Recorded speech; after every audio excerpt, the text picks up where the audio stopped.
BRS SC ST నాయకుల మీదనే SC ST కేసులు పెడతా ఉన్నారు. ఇలా చట్ట పరిధిలో జరిగింది అని మంత్రి గారు వివేక్ గారు మాట్లాడుతున్నారు. ఏది సుమన్ అరెస్టు చట్ట పరిధిలో జరిగింది అంటున్నారు. అసలు చట్టాన్ని అపహాస్యం చేసిన మీకు ఆ మాట మాట్లాడే హక్కు ఉందా? చట్టాల గురించి మాట్లాడే నైతికత మంత్రి వివేక్ గారికి లేదు అని చెప్పి కూడా నేను ఈరోజు తెలియజేస్తా ఉన్నా. ముఖ్యంగా ఇలా మెదక్లో కూడా నేను పోలీస్ అధికారులని సందర్భంగా చెప్తా ఉన్నా. ఇవాళ ఇండ్ల మీద పడి విపరీతంగా హరాస్ చేస్తా ఉన్నారు. 13 మందిని అరెస్ట్ చేసినారు, వాళ్ళను కొడతా ఉన్నారు. ఇవాళ పోలీస్ స్టేషన్లో ఉన్నటువంటి అరెస్ట్ అయినటువంటి బీఆర్ఎస్ కార్యకర్తలను కాంగ్రెస్ గుండాలొచ్చి కొడతా ఉన్నారు. ఇలా వాళ్ళను మధ్యలో అడవిలోకి తీసుకుపోయి కొడతా ఉన్నారు. ఇవన్నీ కూడా రేపు ఎంక్వైరీలకు వస్తాయి. ఈ రకమైనటువంటి దాడులు మంచి కావు. మా నాయకుడు రవీందర్ రెడ్డి గారు మంచిర్యాలలో ఉంటారు. నిన్న రాత్రి రవీందర్ రెడ్డి గారింటికి పోలీసులు వెళ్తే ఇలా వైఫ్ ఒక్కతే ఉంది ఇంట్లో. సరే ఇల్లు చెక్ చేసుకోండి, నో ప్రాబ్లం. ఆ అపార్ట్మెంట్ లో 12 ఇండ్లుంటే 12 ఇండ్లను చెక్ చేయడం ఏంది? రాత్రి 12 గంటలకు అపార్ట్మెంట్ లో ఉండేటువంటి మిగతా వాళ్ళకేం సంబంధం? రవీందర్ రెడ్డి గారింటికి వెళ్ళిండ్రు, ఓకే ఆ ఇల్లు చెక్ చేసుకున్నారన్న అర్థం చేసుకుంటాం. కానీ మిగతా 11 మంది ఆ అపార్ట్మెంట్ లో నివసిస్తున్నటువంటి వాళ్ళను, ఫ్యామిలీస్ ను రాత్రిపూట పోయి వాళ్ళని వేధించడం అంటే ఇది ఎక్కడి ప్రజాస్వామ్యం అని మేము అడుగుతా ఉన్నాం. ఇప్పటికైనా ఇటు రామగుండం పోలీస్ కమిషనరేట్ అయినా, అటు మెదక్ ఎస్పీ గారైనా, ఇటు జనగామ సంబంధించిన పోలీస్ అధికారులు దయచేసి మీరు రివ్యూ చేసుకోండి.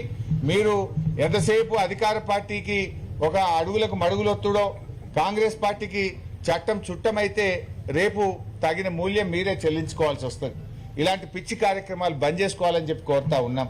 ముఖ్యంగా ఈరోజు క్యాతన్పల్లిలో ప్రజలు బీఆర్ఎస్ సిపిఐకి పట్టం కట్టిండ్రు. సింగరేణిలో కాంగ్రెస్ పార్టీ అవినీతిని ఓడించారు. సింగరేణిని కాంగ్రెస్ పార్టీ ఏ రకంగా బంగారు బాతుగా మార్చుకొని దోపిడీ చేస్తా ఉందో, సింగరేణి స్కాములు బయటపడ్డాయో, సింగరేణి కార్మికులు అందరూ కలిసి ఇవాళ కాంగ్రెస్ పార్టీని అక్కడ ఓడించారు. మీరు తప్పులు సరిదిద్దుకోండి, ప్రజలకు క్షమాపణ. కానీ ఈ రకంగా పోలీసులను పెట్టో, కేసులు పెట్టో, మీరు చట్టాన్ని ఉల్లంఘించో మీరు గెలుస్తామనుకుంటే గెలవలేరు. తిరుగుబాటుకు గురవుతారు. తస్మాత్ జాగ్రత్త అని చెప్పి హెచ్చరిస్తా ఉన్నాం.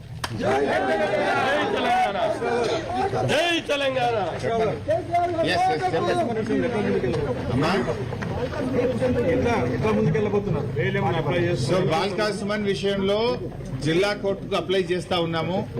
అవసరమైతే హైకోర్టుకు కూడా వెళ్తాము. ఉన్న వాస్తవాలు నిజాలన్నీ కూడా న్యాయస్థానం దృష్టికి తీసుకువెళ్తాము. మాకు న్యాయస్థానం మీద గౌరవం ఉంది. సీనియర్ న్యాయవాదులను ఇప్పటికే పార్టీ నియామకం చేయడం జరిగింది. న్యాయవాదులందరూ కూడా దీన్ని సమీక్షించి మరి ఆ చట్ట పరిధిలో ముందు మున్సిపల్ కోర్టు, దెన్ జిల్లా కోర్టు, దెన్ హైకోర్టు, మరి ఆ స్థాయి వరకు కూడా వెళ్లి వీళ్ళంత త్వరగా సుమన్ గారిని, మా పార్టీ నాయకులను విడుదల చేయించుకుంటాం. అయినా సుమన్ గారికి పోరాటాలు కొత్తేం కాదు. ఆనాడు సమైక్యవాదుల మీద పోరాడినటువంటి విద్యార్థి ఉద్యమకారుడు సుమన్. ఈ రోజు మరి ఈ కాంగ్రెస్ అధికార దాహంతో ప్రజాస్వామ్యాన్ని కూనీ చేస్తుంటే ఇవాళ ప్రజాస్వామ్య పరిరక్షణ కోసం పోరాడినటువంటి మా నాయకుడు సుమన్. సుమన్ ఎప్పుడైనా కూడా న్యాయం వైపు, ధర్మం వైపే పోరాటం చేసిండు. ఒక దళిత నాయకుడు.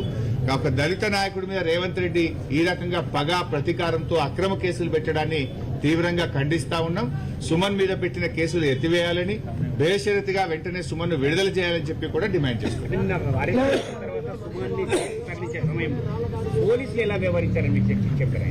కనీసం అన్నం కూడా పెట్టకుండా సుమన్ గారిని అరెస్ట్ చేసి అర్ధరాత్రి జైలుకు తెచ్చారు. కనీసం అన్నం కూడా పెట్టలేదు, మంచినీళ్లు కూడా ఇవ్వకుండా సుమన్ పట్ల చాలా అమానుషంగా, అంటే రేవంత్ రెడ్డి గారి డైరెక్షన్ లో బుక్కడి భోజనం పెట్టే తెలియలేదా? బాధ కలిగేది ఏంటంటే మొన్న నేను చెర్లపల్లి జైలు పోయింటి, మా ఒక నాయకుడిని అరెస్ట్ చేస్తే అక్కడికి వెళ్ళాం. ఇవాళ ఇక్కడికి కూడా వెళ్ళాం. పరిస్థితి ఏంటంటే రేవంత్ రెడ్డి ప్రభుత్వం ఎస్సీ బీసీ గురుకులలో ఉండే పిల్లలకు మెస్ బిల్లులు రావడం లేదు. జైళ్లలో ఉండే ఖైదీలకు మెస్ బిల్లులు పెండింగ్ లో ఉన్నాయి.